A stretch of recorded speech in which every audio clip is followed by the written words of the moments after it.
welcome back to my channel. My name is Leah. Today's video is all about keeping a clean and tidy home. So these are my top 10 tips for keeping a tidy home. My first tip is to have a list of jobs that need doing. You can have it printed up and on the wall. That's how I do it. I like to see what needs to be done. Even though I do know what needs doing in the home, I like to be able to see it there so I can tick it off as it's being done.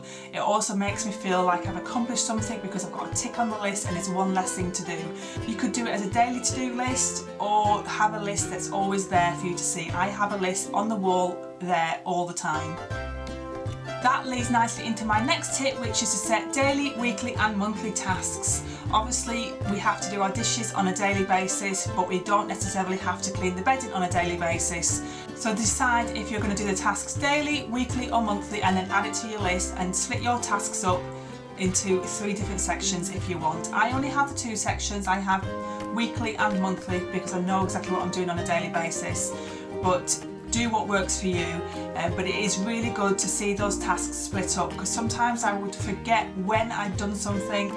If it was a monthly task, I couldn't remember if I'd done it that month or whether it was 2 months ago, 3 months ago, but this really helps me keep on track with things.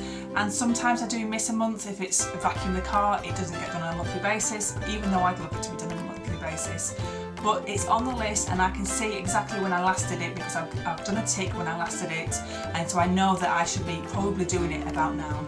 The next tip is to have a home for everything. Have a home for your shoes, your laundry, your cleaning products, and make sure everyone knows where those homes are.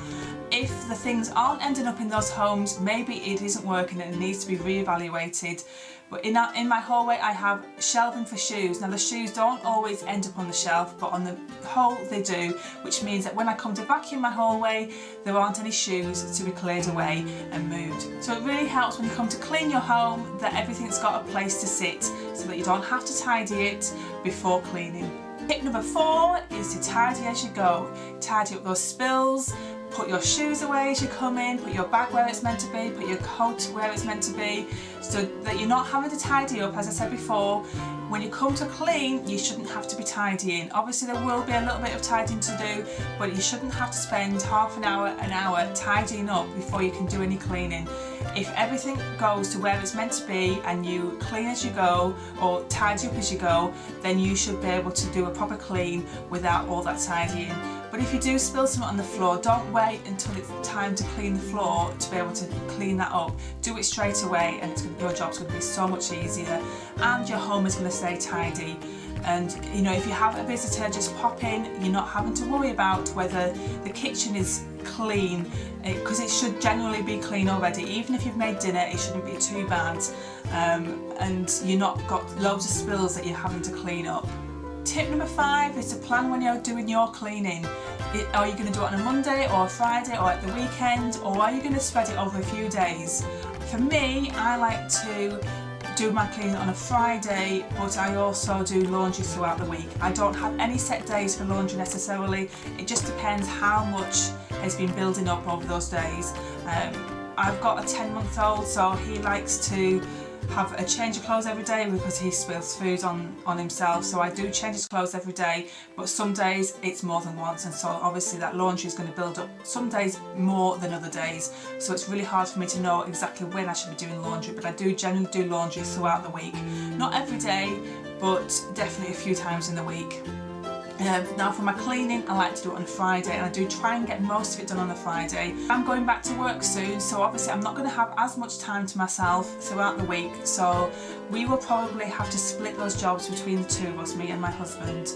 But at the moment I've been cleaning on a Friday. The only problem is I've really struggled to do the vacuuming, so I've got to then try and fit that in at some other time, or get my husband to do that at some other time.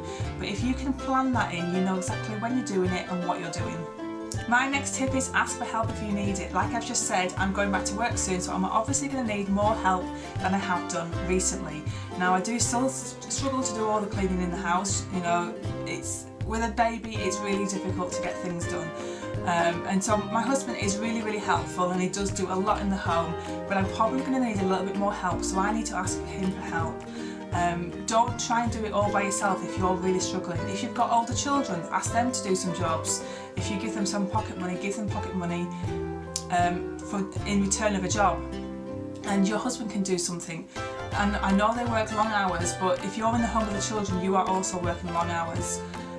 There's no point getting really stressed over it and not being able to do it all, and not asking for help. So ask for help and discuss it with your partner, and hopefully you're able to come up with some kind of solution where you're both happy and you're able to get the jobs done that need doing. Now my next tip is, if you have asked for help and someone is helping out, whether that's one of your kids or your partner, try not to redo what they've done. Now if they've made a complete mess of it and it really does need cleaning again, that's fair enough, but maybe do it with them, particularly if it's a child, to help them know exactly how they need to do it.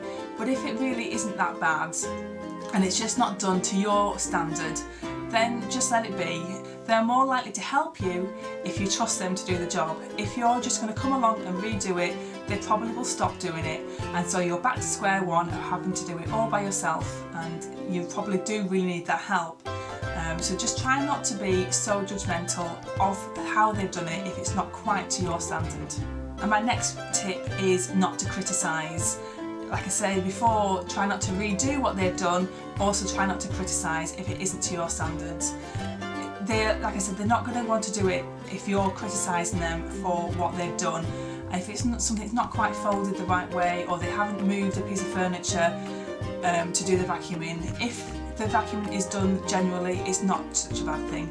You can always do the deeper clean at some other point, but to keep your house clean and tidy on a regular basis, that help is going to be so beneficial to you, and they're going to be more willing to do it if you're really positive about what they've done rather than criticising them for what they've done. Tip number 9 is, if something isn't working, make a new plan. Now if the day of the week that you've chosen to do your cleaning on just isn't working, then find a new day. Or if the jobs that you're doing aren't working for you and your partner is doing another set of jobs and you find that you might do those better than them and they would do your jobs better than you, switch them around. It really doesn't matter. At the end of the day, you just want to get the jobs done, so find a new plan. If the home that you've got for something isn't working, find a new home. Whatever it is that needs to be done, just change something. Sit down and work it out. If you need to find a shortcut for something, that's fine. You know, having a shortcut to do something doesn't mean your home is going to be dirty, it just means you're going to get it done a lot quicker. In my bathroom, I've got one of those washing up sponges that's on a kind of handle, and the handle you can put the washing up liquid in. I've put some bathroom cleaner in there so that when I'm in the bath or in the shower, when I'm in the shower, I can give the bath a bit of a clean down. Not that I want to particularly do that when I'm in the shower, but it means I get the job done at the same time. But even if I'm not in the shower, I'm about to run a quick bath with my baby and I feel like the bath needs a quick clean, I can just whip that out, and without having to find a cloth or the cleaning detergent, I've got everything there and I can just give it a quick wipe down. So I'm trying to cut down on what needs doing, and just it's making shortcuts without meaning your home is dirty. You don't have to have a dirty home if you make a shortcut.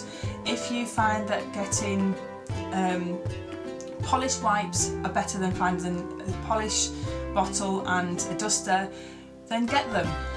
What I like to do is every week I'll do a general clean, and then every now and then I do a deep clean, so that the house does get a really good clean, but on a general basis the house is clean. I don't have time to give it a deep clean all the time, but it just means that I keep it generally clean, and then every now and then, maybe once a month, I give it a really good clean. And so put that onto your schedule and just make that work for you, but don't keep doing something if it's not working for you. Change it up and make it work for you. And tip number 10 is try to lower your standards slightly. Now this one is a really difficult one. I find this really hard, and I know that there's been times over the last few months dealing with having a new baby that I think others might have thought I should just let some things go, but I wanted to have a clean home still. I wanted to have everything tidy, and I was struggling with having a new baby and dealing with those things, and a lot more laundry than I was used to, and I need to make sure that my standards aren't too high for my situation. So with a baby, I can't have a really tidy home all the time, but my home can be clean and it can be tidy most of the time. And what I like to do is I've got a box for Tommy's toys, so every evening all his toys go away. And I know that some people would think, oh, why bother putting them away, you're going to get them out the next day. That makes me happy, and that's what's important, what makes you happy, and that does make me happy. But I'm not going to put them away every time he goes down for a nap. So during the day, the toys are everywhere. Now, he doesn't have a lot of toys at the moment, he's still quite young, and as he gets older that might get more and more difficult. But during the day, I'm happy for him to play, and if he goes to a nap, they just stay where they are, and at the end of the day, everything gets tidied up, and you wouldn't even know that there was a baby in the house, apart from a couple of little things that are left out. Because I found a home for everything, but I need to make sure that my standards aren't too high. If you are expecting to have your home pristine clean every day, morning and night, and you've got 5 kids, it's a completely unrealistic reality. And I don't like to say that to be nasty or anything, but you know, you've got to live in your home, and your kids have got to be happy in the home, and you've got to be happy. And if you're constantly trying to clean and keep on top of that and not let your children play and things like that, there's just going to be some unhappy children. You're going to be unhappy because they're unhappy, and it's just going to be so hard work. So it's not that you have to lower your standards too much, just slightly lower them, so that you're not trying to reach a goal that is so unrealistic that you're never going to reach it, and so you're never going to be happy with that. You need to be happy with what you have and where you are, and with your home. And if your standards are realistic, then you can make that, and you can make that happen, and you're going to be a lot happier. So that's my tips for today. Thank you for watching. I hope this has been useful for you. If it has, please give it a thumbs up, and if you'd like any more videos like this, please leave a comment below. I'd love to hear from you, and if you've done a video like this, leave it in the comments below. I'd love to see your video. I'd love to see new tips and ideas from other people. I'm going back to work soon, so it's going to be really hard to keep on top of everything, and so I'm always looking for new ideas of how to keep the home tidy and clean, and I always like to find new solutions for keeping things in the homes, you know, new homes with things and new organisation tips. I'd love to see them. So if you do have a video like this, please leave it in the comments below. And if you haven't already subscribed, please press that subscribe button. I'd love you to stay around and see the rest of my videos that I have planned. And I will see you in my next one. See you later. Bye.